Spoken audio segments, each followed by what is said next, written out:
মহান মুক্তিযুদ্ধের চেতনার বিপরীতে যে কোনো অপশক্তিকে আমরা কঠোরভাবে প্রতিরোধ করব, এটাই আমাদের অঙ্গীকার। আমরা আবারও বলছি, কোটা সংস্কারের বিষয়টি দেশের সর্বোচ্চ আদালতে বিচার হবে। দেশের সর্বোচ্চ আদালতের সিদ্ধান্ত ব্যতিরেকে অন্য কোনো উপায়ে কিংবা বল প্রয়োগের মাধ্যমে এ বিষয়ে কোনো সিদ্ধান্ত গ্রহণের সুযোগ নেই। আন্দোলনের নামে জনজীবনে কোনো প্রকার দুর্ভোগ আমরা মেনে নেব না। রাস্তা বন্ধ করে সভা সমাবেশ, জনদুর্ভোগ সৃষ্টিকারী সভা সমাবেশ আমরা মেনে নিতে পারি না। আমরা ইতিমধ্যে লক্ষ্য করছি, এ আন্দোলনের কুশীলব জামাত, বিএনপি সহ অপশক্তিসমূহ তাদের স্বরূপ উন্মোচিত হয়েছে। মুক্তিযুদ্ধের বিষয়ে আমরা অত্যন্ত সংবেদনশীল।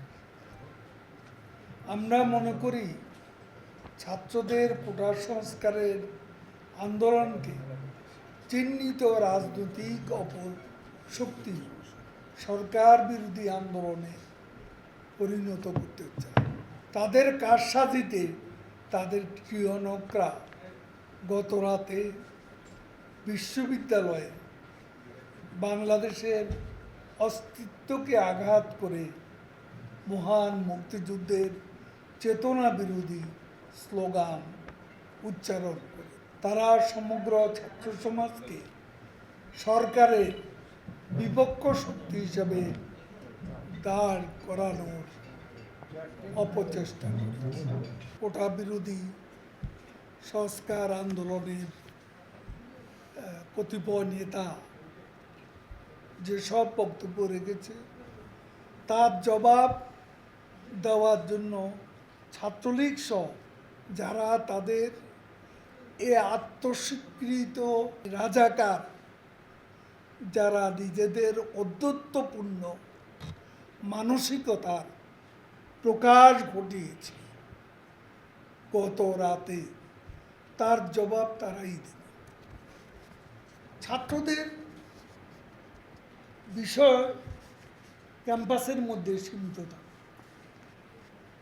আমরা দেখি রাজনৈতিকভাবে কারা প্রকাশ্যে আসে, তখন দেখা যাবে আমরাও মোকাবিলা করতে প্রস্তুত।